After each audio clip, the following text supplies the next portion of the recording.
ಬಂಧುಗಳೇ, ಒಂದು ಕ್ಷಣ ಈ ವಿಡಿಯೋವನ್ನು ಸ್ಕಿಪ್ ಮಾಡಬೇಡಿ. ಯಾಕಂದರೆ ಇಂದು ನೀವು ಕೇಳಲಿರುವ ಕೇವಲ ಒಂದು ವೈರಲ್ ಟ್ರೆಂಡ್ ಕಥೆಯಲ್ಲ. ಇದು ಲಕ್ಷಾಂತರ ಯುವಕರ ಎದೆ ಒಳಗೆ ಮೌನವಾಗಿ ಸುಡುತ್ತಿರುವ ನೋವಿನ ಸತ್ಯ.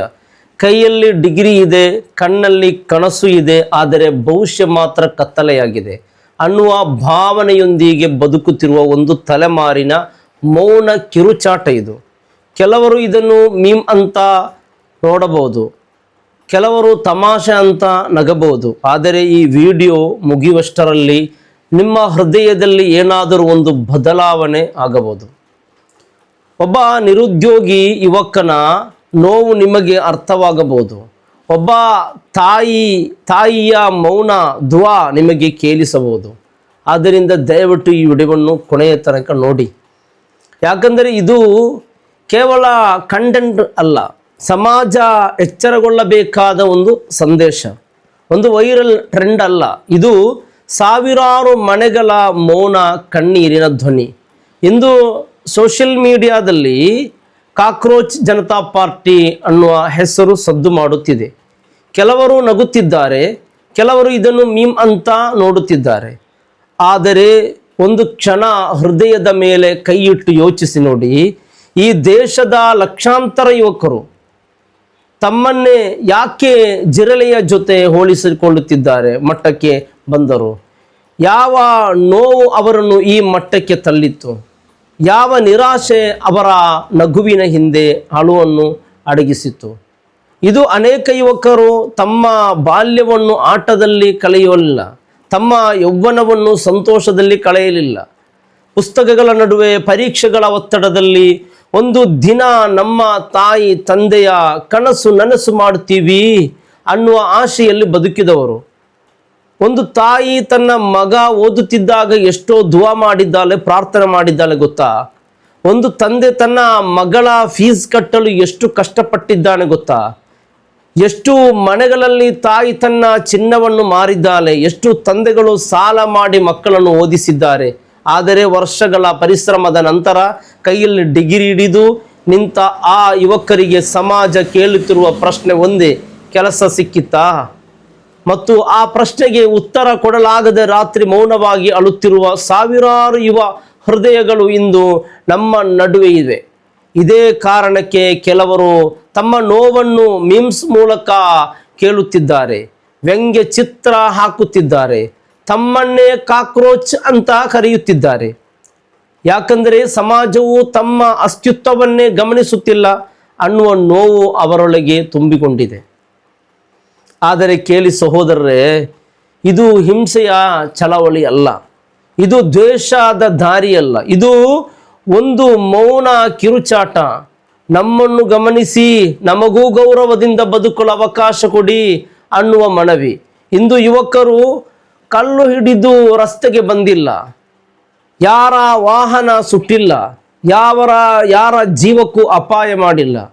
ಅವರು ತಮ್ಮ ನೋವನ್ನು ಡಿಜಿಟಲ್ ಜಗತ್ತಿನಲ್ಲಿ ಕ್ರಿಯೇಟ್ ಆಗಿ ಹೇಳುತ್ತಿದ್ದಾರೆ. ಇದು ಕೇವಲ ವೈರಲ್ ಕಂಟೆಂಟ್ ಅಲ್ಲ, ಇದು ಒಡೆಯುತ್ತಿರುವ ಒಂದು ತಲೆಮಾರಿನ ಆತ್ಮದ ಕೂಗು. ಯಾಕಂದರೆ ನಿರುದ್ಯೋಗ ಕೇವಲ ಹಣದ ಸಮಸ್ಯೆ ಅಲ್ಲ, ಅದು ಆತ್ಮವಿಶ್ವಾಸವನ್ನು ಕೊಳ್ಳುತ್ತದೆ, ಮನೆಯೊಳಗಿನ ನಗುವನ್ನು ಕಸಿದುಕೊಳ್ಳುತ್ತದೆ, ತಾಯಿ ತಂದೆಯ ಕನಸುಗಳನ್ನು ಮೌನಗೊಳಿಸುತ್ತದೆ, ಕೆಲವೊಮ್ಮೆ ಬದುಕಿನ ಆಶೆಯನ್ನೇ ದುರ್ಬಲಗೊಳಿಸುತ್ತದೆ.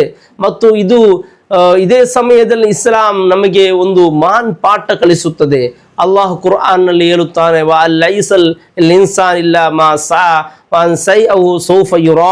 ಮನುಷ್ಯನಿಗೆ ಅವನು ಪ್ರಯತ್ನಿಸಿದ್ದನ್ನೇ ಸಿಗುತ್ತದೆ ಮತ್ತು ಅವನ ಪ್ರಯತ್ನವನ್ನು ಶೀಘ್ರದಲ್ಲಿ ಕಾಣಬಹುದು. ವಿಶುದ್ಧ ಕುರ್ಆನ್ನಲ್ಲಿ ನೋಡಿ.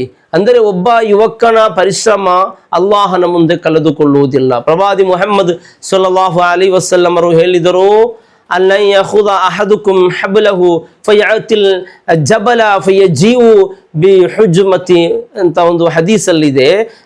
ನಿಮ್ಮಲ್ಲಿ ಒಬ್ಬನು ಕಾಡಿಗೆ ಹೋಗಿ ಕಟ್ಟಿಗೆ ತಂದು ಮಾರುವುದು ಜನರ ಬಳಿ ಕೈ ಚಾಚುವುದಕ್ಕಿಂತ ಶ್ರೇಷ್ಠ. ಅಂದರೆ ಇಸ್ಲಾಂ ನಮಗೆ ಸೋಮಾರಿತನ ಕಲಿಸುವುದಿಲ್ಲ, ಕಷ್ಟಪಟ್ಟು ಗೌರವದಿಂದ ಬದುಕುವುದನ್ನು ಕಲಿಸುತ್ತದೆ.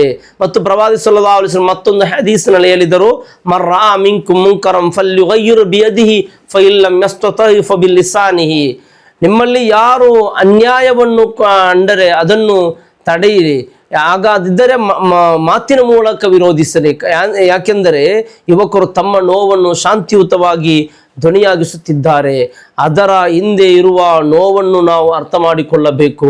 ಸಮಾಜವೇ ಯುವಕರನ್ನು ಹಾಸ್ಯ ಮಾಡಬೇಡಿ, ಅವರನ್ನು ಕೇಳಿ, ಅವರನ್ನು ಅರ್ಥ ಮಾಡಿಕೊಳ್ಳಿ. ಒಬ್ಬ ಯುವಕನನ್ನು ಕೆಲಸ ಇಲ್ಲ ಅಂತ ತಗ್ಗಾಗಿ ನೋಡುವ ಬದಲು ನಿಮಗೆ ಯಾವ ಸಹಾಯ ಬೇಕು ಅಂತ ಕೇಳಿ. ಕೇವಲ ಸರ್ಕಾರಿ ಕೆಲಸವನ್ನೇ ಯಶಸ್ಸು ಎಂದು ನೋಡುವ ಮನಸ್ಥಿತಿ ಬದಲಾಗಬೇಕು.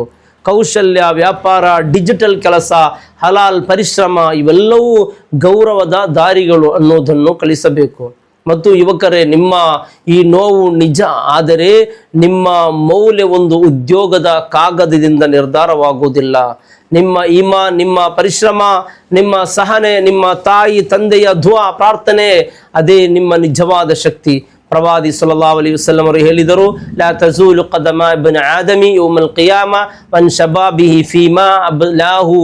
ಕಿಯಾಮತ್ ದಿನದಲ್ಲಿ ಯುವಕ ತನ್ನ ಯೌವನವನ್ನು ಹೇಗೆ ಕಳೆಯಿತು ಎಂದು ಕೇಳಲಾಗುವುದು. ಆದ್ದರಿಂದ ಯುವಕರೇ, ನಿಮ್ಮ ಯೌವನವನ್ನು ನಿರಾಶೆಯಲ್ಲಿ ಸುಡಬೇಡಿ. ನಿಮ್ಮ ಕೋಪವನ್ನು ಜ್ಞಾನವಾಗಿ ಬದಲಿಸಿ, ನಿಮ್ಮ ನೋವನ್ನು ಸಮಾಜ ಎಚ್ಚರಗೊಳ್ಳುವ ಧ್ವನಿಯಾಗಿ ಮಾಡಿ. ನಿಮ್ಮ ಪ್ರತಿಭಟನೆ ಶಾಂತಿಯುತವಾಗಿರಲಿ, ನಿಮ್ಮ ಮಾತು ಹಿಕ್ಮತ್ತಿನಿಂದಿರಲಿ. ನಿಮ್ಮ ಸಮಾಜ ಈ ಯುವಕರ ಮೀಮ್ಸ್ ನೋಡಿ ನಗುವುದಕ್ಕಿಂತ ಅವರ ಕಣ್ಣೀರನ್ನು ಓದಿ. ಯಾಕಂದರೆ ಇಂದು ನಿರ್ಲಕ್ಷಿಸಗೊಂಡ ಯುವಕರೇ ನಾಳೆ ಈ ದೇಶವನ್ನು ಉಳಿಸುವ ಶಕ್ತಿಯಾಗಬಹುದು. ಅಲ್ಲಾಹ್ ನಮ್ಮ ಯುವಕರಿಗೆ ಹಲಾಲ್ ಉದ್ಯೋಗ, ಒಳ್ಳೆಯ ಭವಿಷ್ಯ, ಸಮಾಧಾನ ತುಂಬಿದ ಹೃದಯ ಮತ್ತು ಒಡೆಯದ ಆಶೆ ನೀಡಲಿ. ಕೊನೆಗೆ ಒಂದು ಮಾತು ಸಹೋದರರೇ, ಇಂದು ನಾವು ಯುವಕರ ಮೀಮ್ಸ್ ನೋಡಿ ನಗಬಹುದು, ಅವರ ನೋವನ್ನು ತಮಾಷೆ ಮಾಡಬಹುದು. ಆದರೆ ನೆನಪಿರಲಿ, ಒಂದು ತಲೆಮಾರಿನ ನಿರಾಶೆ ಯಾವ ಸಮಾಜಕ್ಕೂ ಒಳ್ಳೆಯ ಸೂಚನೆಯಲ್ಲ. ಯುವಕರ ಕೈಗೆ ಅವಕಾಶ ಸಿಗದಿದ್ದರೆ ಅವರ ಮನಸ್ಸಲ್ಲಿ ಕತ್ತಲೆ ಹೆಚ್ಚಾಗುತ್ತದೆ. ಆದ್ದರಿಂದ ನಾವು ಕೇವಲ ಟೀಕೆ ಮಾಡುವ ಸಮಾಜ ಆಗಬಾರದು, ದಾರಿ ತೋರಿಸುವ ಸಮಾಜವಾಗಬೇಕು. ಒಬ್ಬ ನಿರುದ್ಯೋಗಿ ಯುವಕನನ್ನು ಹಾಸ್ಯ ಮಾಡುವ ಬದಲು ಅವನಿಗೆ ಧೈರ್ಯ ಕೊಡಿ, ಒಂದು ಅವಕಾಶ ಕೊಡಿ, ಒಂದು ಒಳ್ಳೆಯ ಮಾತು ಹೇಳಿ. ಯಾಕಂದರೆ ಕೆಲವೊಮ್ಮೆ ಒಂದು ಮಾತೇ ಒಬ್ಬರ ಬದುಕನ್ನು ಉಳಿಸಬಹುದು. ಮತ್ತು ಯುವಕರೇ, ಅಲ್ಲಾಹನ ಮೇಲೆ ನಂಬಿಕೆ ಕಳೆದುಕೊಳ್ಳಬೇಡಿ. ನಿಮ್ಮ ದುಆ ವ್ಯರ್ಥವಾಗುವುದಿಲ್ಲ, ನಿಮ್ಮ ಪರಿಶ್ರಮ ಕಳೆದುಕೊಳ್ಳುವುದಿಲ್ಲ. ಇವತ್ತು ಜಗತ್ತು ನಿಮ್ಮನ್ನು ಅರ್ಥ ಮಾಡಿಕೊಳ್ಳದೇ ಇರಬಹುದು, ಆದರೆ ಅಲ್ಲಾಹ್ ನಿಮ್ಮ ಹೃದಯದ ನೋವನ್ನು ನೋಡುತ್ತಿದ್ದಾನೆ. ಆದ್ದರಿಂದ ಎದ್ದು ನಿಲ್ಲಿರಿ, ಎದ್ದು ನಿಲ್ಲಲು ಕಲಿಯಿರಿ, ಪ್ರಯತ್ನಿಸಿ, ಹಲಾಲ್ ದಾರಿಯಲ್ಲಿ ಮುಂದುವರಿಯಿರಿ ಮತ್ತು ನಿಮ್ಮ ಯಶಸ್ಸಿನಿಂದ ಈ ಜಗತ್ತಿಗೆ ಉತ್ತರ ಕೊಡಿ. ಅಲ್ಲಾಹ್ ನಮ್ಮ ಯುವಕರಿಗೆ ಹಿದಾಯತ್, ಹಲಾಲ್ ರಿಜ್ಕ್, ಮನಸ್ಸಿಗೆ ಸಮಾಧಾನ ಮತ್ತು ಗೌರವಯುತ ಭವಿಷ್ಯ ನೀಡಲಿ. ಆಮೀನ್ ಯಾ ರಬ್ಬಲ್ ಆಲಮೀನ್. ಅಸ್ಸಲಾಮು ಅಲೈಕುಂ ವರಹಮತುಲ್ಲಾಹಿ ವಬರಕಾತು.